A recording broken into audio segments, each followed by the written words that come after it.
Hello friends, स्वागत है आपका अपने YouTube channel zero to hero classes में।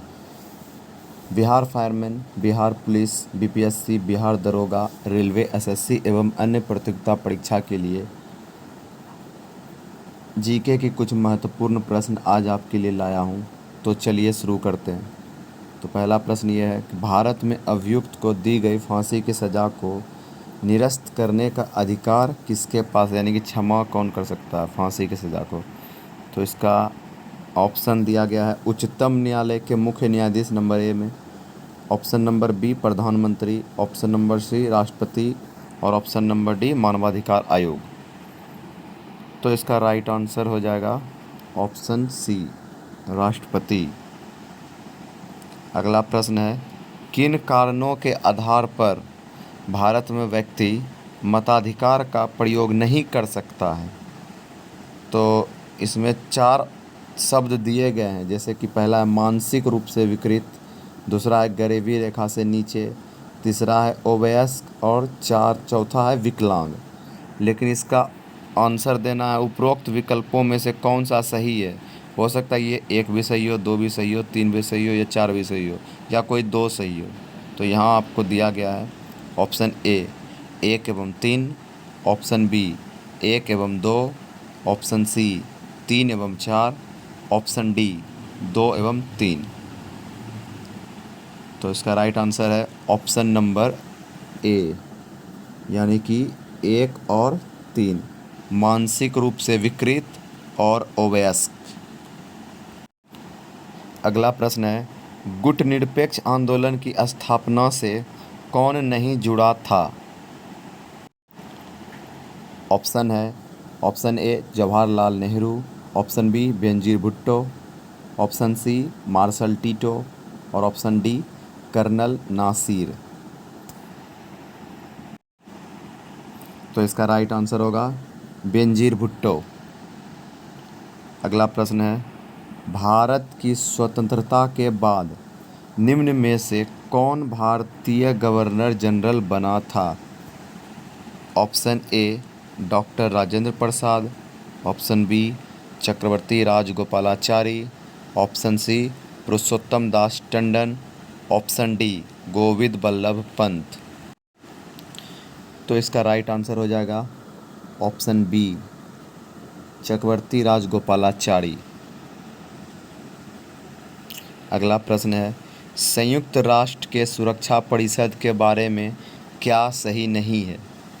ऑप्शन ए इसके 5 अस्थायी और 10 अस्थायी सदस्य हैं, ऑप्शन बी अस्थायी सदस्यों का चयन 5 वर्षों के लिए होता है, ऑप्शन सी यह अंतर्राष्ट्रीय शांति बनाए रखने में मदद करता है और ऑप्शन डी यह युद्ध को समाप्त करने के लिए राष्ट्रों से अपील करता है। तो इसका राइट आंसर होगा ऑप्शन बी, यानी अस्थायी सदस्यों का चयन 5 वर्षों के लिए होता है। ये गलत है। अगला प्रश्न है भारत में चुनाव की सबसे छोटी इकाई क्या है। Option A gram panchayat, option B Vidhan Sabha, option C Lok Sabha और ऑप्शन डी राज्यसभा। तो इसका राइट आंसर हो जाएगा ऑप्शन ए ग्राम पंचायत। अगला प्रश्न है भारतीय राष्ट्रीय कांग्रेस के संस्थापक कौन थे। Option A Dadabhai Naoroji, option B Annie Besant, option C Gopal Krishna Gokhale, option D A O. Hume. तो इसका राइट आंसर होगा A O. Hume.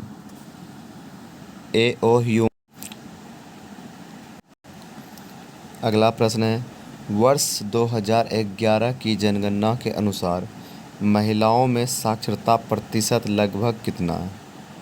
Option A 50%, option B 65%, option C 48%, option D 45%। तो इसका राइट आंसर होगा ऑप्शन बी 65%। अगला प्रश्न है सांप्रदायिकता का अर्थ क्या है। तो ऑप्शन ए मित्रता, ऑप्शन बी धर्म के आधार पर सामाजिक विभाजन, ऑप्शन सी धार्मिक सहिष्णुता और ऑप्शन डी नैतिकता। तो इसका राइट आंसर है ऑप्शन बी धर्म के आधार पर सामाजिक विभाजन। अगला प्रश्न है बांग्लादेश एक स्वतंत्र राष्ट्र बना कब? ऑप्शन ए 1971 ईस्वी, ऑप्शन बी 1972 ईस्वी में, ऑप्शन सी 1975 ईस्वी में और ऑप्शन डी 1977 ईस्वी में। तो इसका राइट आंसर होगा ऑप्शन ए 1971 ईस्वी में। अगला प्रश्न है नगर निगम के अध्यक्ष होते हैं option A chairman, option B महापौर, ऑप्शन सी मुख्य कार्यकारी अधिकारी और ऑप्शन डी सरपंच। तो इसका राइट आंसर होगा ऑप्शन बी महापौर यानी मेयर। अगला प्रश्न है संविधान में कितने वर्ष तक के बच्चों के लिए निःशुल्क एवं अनिवार्य शिक्षा की व्यवस्था की गई है? तो ऑप्शन ए 6 से 10 वर्ष तक के बच्चों के लिए, ऑप्शन बी 8 से 12 वर्ष तक के बच्चों के लिए, ऑप्शन सी 8 से 14 वर्ष तक के बच्चों के लिए और ऑप्शन डी 6 से 14 वर्ष के बच्चों के लिए। तो इसका राइट आंसर है ऑप्शन डी 6 से 14 वर्ष तक के बच्चों के लिए। अगला प्रश्न है वास्को डी गामा यात्री था ऑप्शन ए स्पेन का, ऑप्शन बी इंग्लैंड का, ऑप्शन सी पुर्तगाल का, ऑप्शन डी अमेरिका का। तो इसका राइट आंसर होगा सी पुर्तगाल का। अगला प्रश्न है प्राग ऐतिहासिक काल का अर्थ क्या है? प्राग ऐतिहासिक काल का अर्थ क्या है? ऑप्शन ए प्राचीन कालीन इतिहास, ऑप्शन बी वह समय जिसका कोई ऐतिहासिक लिखित ब्यौरा न हो, ऑप्शन सी वह समय जिसका ऐतिहासिक ब्यौरा उपलब्ध हो और ऑप्शन डी नवकालीन इतिहास। तो इसका राइट आंसर होगा ऑप्शन बी वह समय जिसका कोई ऐतिहासिक लिखित ब्यौरा न हो। अगला प्रश्न है ब्रिटिश प्रधानमंत्री ग्रेनविले ने स्टॉप एक्ट किस वर्ष में पारित किया था? ब्रिटिश प्रधानमंत्री ग्रेनविले ने स्टॉप एक्ट किस वर्ष में पारित किया था? ऑप्शन ए 1765 ईस्वी, ऑप्शन बी 1764 ईस्वी, ऑप्शन सी 1766 ईस्वी, ऑप्शन डी 1767 ईस्वी। तो इसका राइट आंसर होगा ऑप्शन ए 1765 ईस्वी। अगला प्रश्न है रॉलेट एक्ट कब पारित हुआ था? ऑप्शन ए 1920 ईस्वी में, ऑप्शन बी 1918 ईस्वी में, ऑप्शन सी 1919 ईस्वी में और ऑप्शन डी 1917 ईस्वी में। तो इसका राइट आंसर होगा ऑप्शन सी 1919 ईस्वी में और 1919 ईस्वी में ही जालियांवाला बाग हत्याकांड की घटना भी घटी थी। अगला प्रश्न है राजा राममोहन राय ने किस सामाजिक बुराई को खत्म करने के लिए संघर्ष किया था? ऑप्शन ए पर्दा प्रथा, ऑप्शन बी बहु विवाह प्रथा, ऑप्शन सी छुआछूत, ऑप्शन डी सती प्रथा। तो इसका राइट आंसर होगा ऑप्शन डी सती प्रथा। अगला प्रश्न है भारत में पुर्तगाल उपनिवेश की राजधानी गोवा को बनाने वाले व्यक्ति कौन थे? Option A Francisco de Almeida, option B Afonso de Albuquerque, option C Vasco da Gama, option D Vasco Almera. तो इसका राइट आंसर होगा option B Afonso de Albuquerque. अगला प्रश्न है अंग्रेजी सरकार द्वारा किस ईस्वी में सूती वस्त्रों पर आयात कर हटा लिया गया? ऑप्शन ए 1880 ईस्वी, ऑप्शन बी 1881 ईस्वी, ऑप्शन सी 1882 ईस्वी, ऑप्शन डी 1889 ईस्वी। तो इसका राइट आंसर होगा ऑप्शन बी 1881 ईस्वी। अगला प्रश्न है, मध्यकालीन इतिहास डैश से डैश तक कहा जाता है। ऑप्शन ए 7वीं से 12वीं शताब्दी, ऑप्शन बी 8वीं से 16वीं शताब्दी, ऑप्शन सी 8वीं से 13वीं शताब्दी और ऑप्शन डी 6वीं से 9वीं शताब्दी। तो इसका राइट आंसर होगा ऑप्शन बी 8वीं से 16वीं शताब्दी। अगला प्रश्न है, मनुष्य द्वारा पहली बार नियोलिथिक युग में पालतू बनाए जाने वाला पशु कौन था। ऑप्शन ए भेड़, ऑप्शन बी बैल, ऑप्शन सी कुत्ता, ऑप्शन डी बकरी।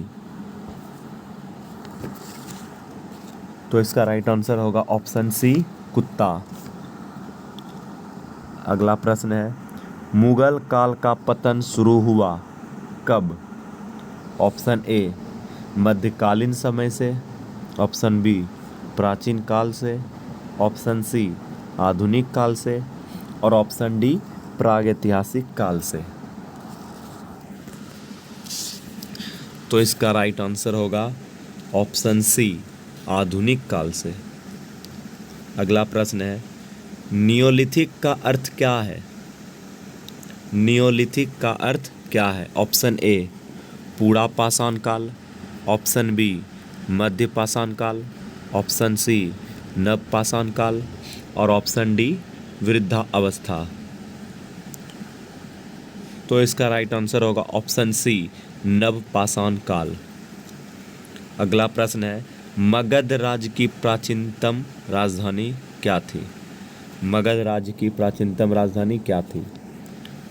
तो option A Patna, option B Gaya, option C Vaishali, option D Rajgir. तो इसका राइट आंसर हो जाएगा ऑप्शन डी राजगीर। अगला प्रश्न है, सन 1857 की क्रांति की शुरुआत कहाँ हुई। अगला ऑप्शन है पटना से, ऑप्शन बी बक्सर से, ऑप्शन सी मेरठ से, ऑप्शन डी झांसी से। तो इसका राइट आंसर होगा ऑप्शन सी मेरठ से। अगला प्रश्न है, जलप्रपात का निर्माण निम्नलिखित में से किस कारक द्वारा होता है। ऑप्शन ए नदी, ऑप्शन बी पवन, ऑप्शन सी हिमानी, ऑप्शन सी हिमानी, ऑप्शन डी लहरें। तो इसका राइट आंसर होगा ऑप्शन ए नदी। अगला प्रश्न है, पर्यावरण के जैविक व अजैविक घटकों के अंतर संबंध का अध्ययन क्या कहलाता है।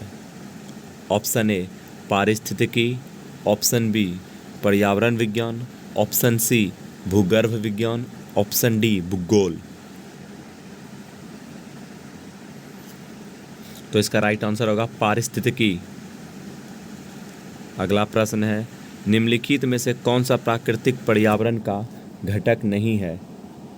ऑप्शन ए हवा, ऑप्शन बी वन, ऑप्शन सी बांध, ऑप्शन डी जल। तो इसका राइट आंसर होगा ऑप्शन सी बांध। अगला प्रश्न है, विश्व पर्यावरण दिवस कब मनाया जाता है। ऑप्शन ए 5 अक्टूबर को, ऑप्शन बी 5 जुलाई को, ऑप्शन सी 5 जून को, ऑप्शन डी 5 अगस्त को। तो इसका राइट आंसर होगा ऑप्शन सी 5 जून को।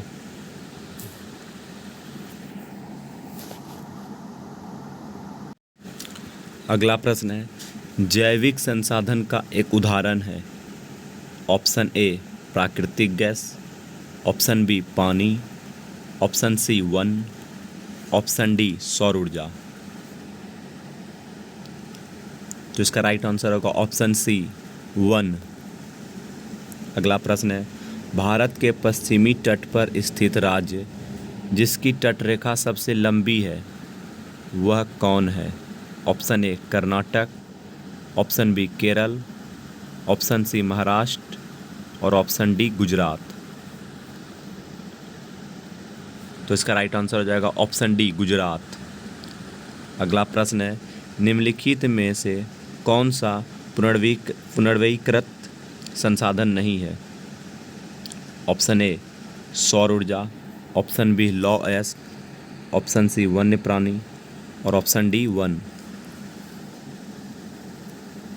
तो इसका राइट आंसर हो जाएगा ऑप्शन सी वन्य प्राणी। अगला प्रश्न है, ज्वालामुखी के मुख को कहते हैं?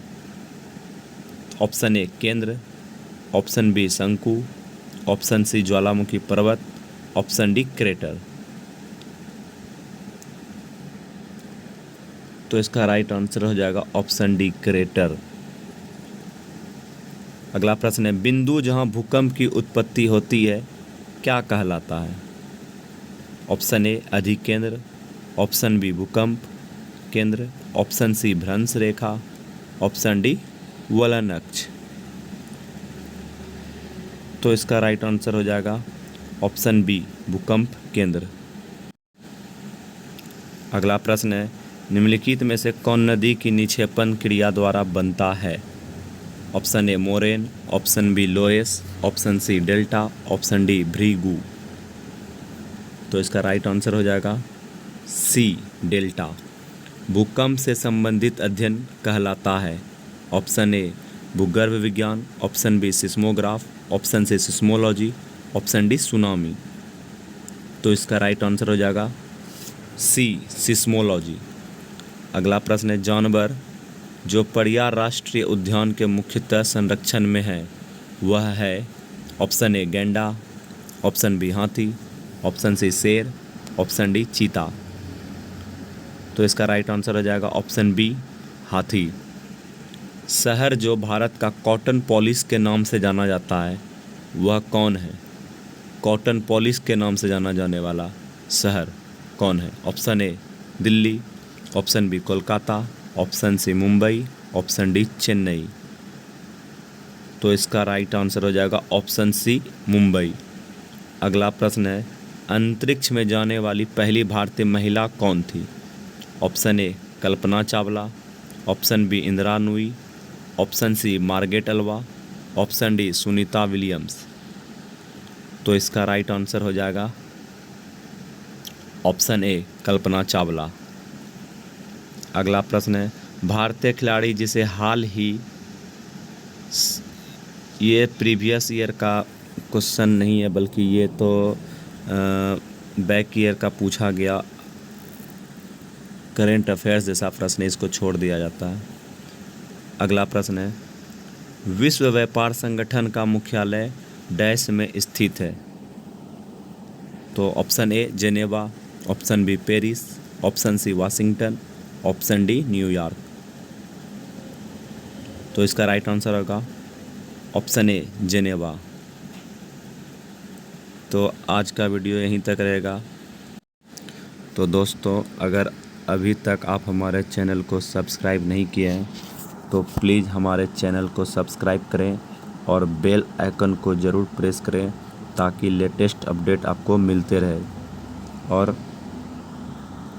और ये प्रश्न, जितने भी प्रश्न को अभी आपके साथ शेयर किया गया वो सारे प्रश्न बहुत ही महत्वपूर्ण है और सभी एग्ज़ाम के नज़रिए से ये बहुत ही महत्वपूर्ण है।